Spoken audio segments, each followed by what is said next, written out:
Thiago Santos versus Johnny Walker. I officially am picking Johnny Walker. Now, there's a lot of moving parts here. If you have followed both of these guys' career, somewhat different trajectories while being the same theme, which is this: red hot, huge expectation, stub their toe, starting over. I don't know in the last 2 years if anybody has come in. Johnny Walker came in so hot. Think of what's going on with Paddy the Baddy right now. Paddy the Baddy has one fight and has done a good job of getting his fair share of headlines in comparison to anybody else who's only done it one time. Right? Paddy the Baddy it's kind of a thing. It's catching on. He's screwed up the last 2 weeks. He's kept his name out of the headlines. Paddy's still got some growing and some learning to do about this business, but he still did a damn good job in comparison to anybody else who in the last 2 years has only walked out there once. Why do I bring him into this? Well, Johnny Walker came in with that same level of expectation. Johnny captivated the audience. He made some funny faces. He said some funny things in post-fight interviews. He had a pretty wild style. He had great length for the division. He had a real power. And all of this was happening as we, the community, were searching for somebody to not only fight, but to beat Jon Jones. Very relevant. Johnny Walker and the expectation that he had ties directly into Jon Jones, largely because Johnny was so tall and so long.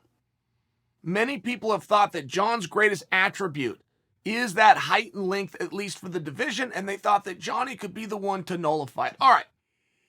It is important that you understand that, though, because even in the absence of Jon Jones, here Johnny is, going back 2 years, he walks into Madison Square Garden to take on Corey Anderson. Johnny was a heavy favorite and even being discussed by the media. Never heard Dana say it, but the media starts those conversations first, and they bring it to Dana, and the media was starting the conversation of, if Johnny gets the jump on Corey Anderson, can he go straight in there against Jon Jones? And then you started hearing from many of Johnny's workout partners. I heard from several of them who were in the room in Thailand, of all places, with Johnny working specifically stand-up. Said, this guy's phenomenal. This guy's absolutely amazing. Now, I've never seen anything to deter me from believing that that's accurate, and he is very amazing. When you play that risky game and you get hit on the chin, sometimes it doesn't go your way. MMA 2 plus 2 is not 4. And if you believe the better fighter wins, you're missing the sport. It's on that specific night, in those moments of that night, it's not the better fighter that wins, it's whoever fights best. That's who wins. And unlike other sports, I don't love the word luck. I don't love it, well, he got lucky. I don't love that, but there are times when I'm speaking to you guys, I don't have another word. I don't have another word to explain, look, that punch got through, did so much damage with the 4-ounce gloves on because of the positioning of the targeted hit as well as the trajectory it was thrown by the offensive man that it ended the evening. I don't know what else to call that but luck.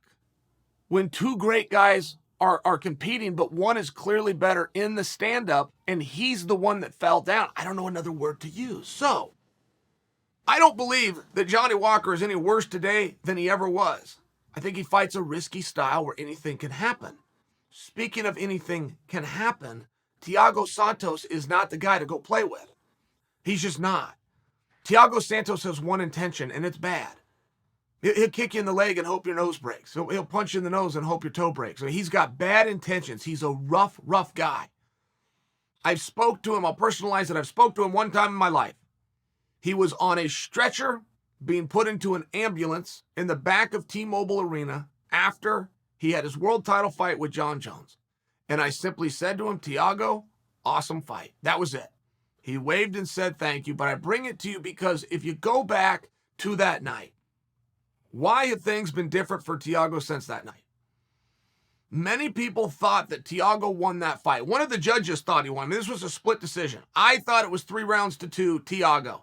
I don't cry foul ball. It was an extremely close fight. I thought it was 3 rounds to 2, Thiago. Only point being, you must have had a damn good performance. I mean, to have anybody think, even if they're wrong, but have anybody think that you just beat Jon Jones, you must have done a really good job. Well, he did.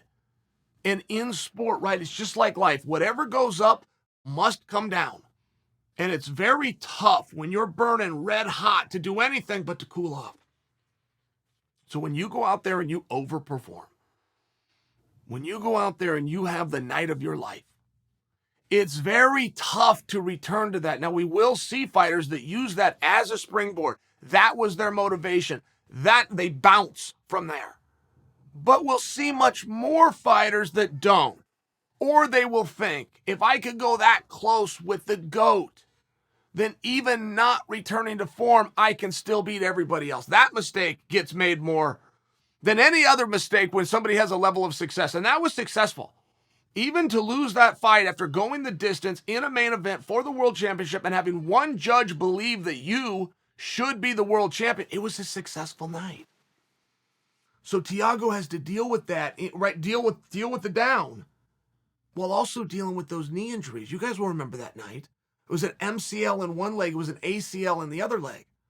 So now it's not a matter of motivation or how bad he wants it or what kind of drive he has towards training. He can't do anything.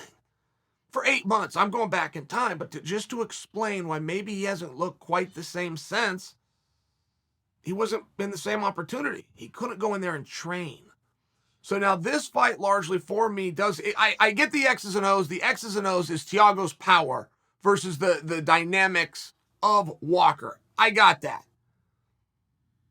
In some ways, that would favor Santos because he only needs one shot. I'm choosing to make my bet here based on a mentality of who wants it more. Now, who wants it more is never anything that you or I would know the answer to, but we can attempt to make a guess for who we believe needs it more. And Johnny Walker, who's an up-and-comer, who suffered not just one, but 2 losses, who lost some of those media opportunities, who lost placement on a card, even for a temporary time, is also extremely hungry, reminiscent of the fact that he changed camps, which meant he not only moved, he left the country. That's dedication. I must compliment him on that. I must compliment. I don't want to do that. I don't want to leave home. I don't want to go live somewhere else. I don't want to be the new kid in class. I think you guys can relate to that. He probably didn't want to either, but he saw it as the best opportunity to put himself in a position to be successful. That has to mean something. We're not going to see the distance here, right? I know Chael gets them wrong a lot in terms of the prediction, but I'll give you a couple more predictions. We will not see a distance here. We will see somebody get finished. It's going to be a good fight, and they're going to trade back and forth. I'm predicting for you that the better of that when the night is over favors Johnny Walker.